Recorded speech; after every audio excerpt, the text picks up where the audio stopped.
Attorney General Alan Wilson announcing that South Carolina is expected to receive $245 million after Meta's recent blockbuster settlement.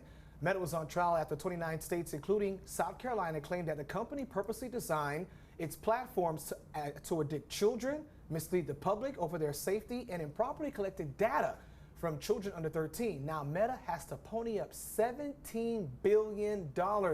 Joining us now is technology expert and owner of That Computer Store, Stephen Miano. Good morning, Stephen. Good morning, friendy. Stephen, I knew if I needed to speak with someone, you were the guy to go to. Awesome. $17 billion, Stephen. Yes, so it's actually $18 billion because Texas, they settled separately. Okay, all right. But it's also only $12 billion because of the fine print. It's very complicated.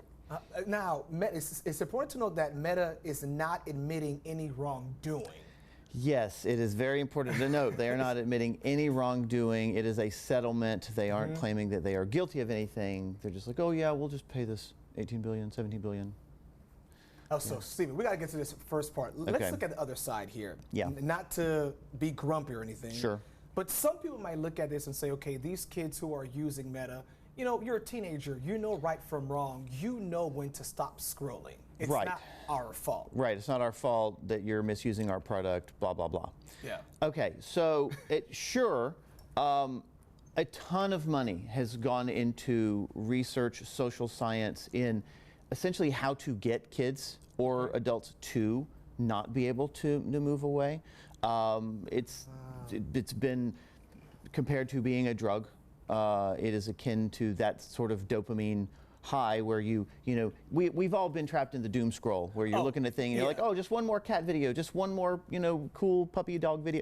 Hour later, you're still there. Exactly. Yep. So we all know that tons of money has been spent by these social media companies. So you can't just set it down. We've proven that. Part of the settlement of Stephen Miano is that they have to make changes to usage limits and nighttime restrictions. But honestly, as a technology expert, is that realistic? So I mean, the technology is, like they could do this. They could do this very quickly. The research has already been done. They could have done this 10 years ago. Oh, wow. So is it technically possible? Yes. Is it going to have an effect? That's the big question. I mean, a lot of the changes that they're proposing are based on the caveat that, hey, TikTok and Google are also going to implement these changes. So, you know, a lot of the things that they're saying that they're going to do in the settlement, they don't really have to do unless everybody else says, yeah, well, we'll do it too.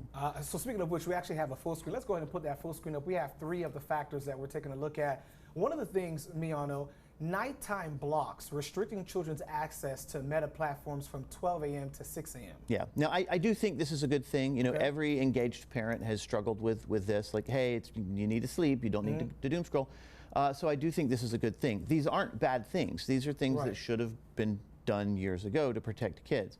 You know, the limited school access is another big one. Limited school, yeah, exactly. So that it doesn't matter. Just you can't get on there from the hours of when school is 8 to 3-ish. You know. Gotcha. And I mean, I think those things are important. I don't know that it's maybe enough. It might be too little, too late. Now, one of the things that a lot of people are talking about, the social comparison feature, so that's the one that they have to make changes to. We're talking that includes beauty filters and visible like counts that have been linked to poor mental health outcomes in kids and teens. Yes, so much of the ills of social media center around kids having unrealistic expectations. You know, it's all about the likes and shares. And we've seen with eating disorders, beauty issues, unrealistic expectations. So this is a very important one that I think really has some teeth because social media has been shown to degrade mental health, especially for at-risk, you know, youth. And taking away those hard expectations, I think will help. Probably more than the other stuff because kids are going to find a way around it. Let's be real. VPN exists. Absolutely. But if we can shift the culture away from those unrealistic expectations, that's what's going to actually have an impact. A lot of parents, we all have to buckle up and watch our kids indeed. All right, Stephen Miano, owner of That Computer Store, thank you so much for being here, buddy. Thanks for having me. There's more Good Day Columbia coming up after the break.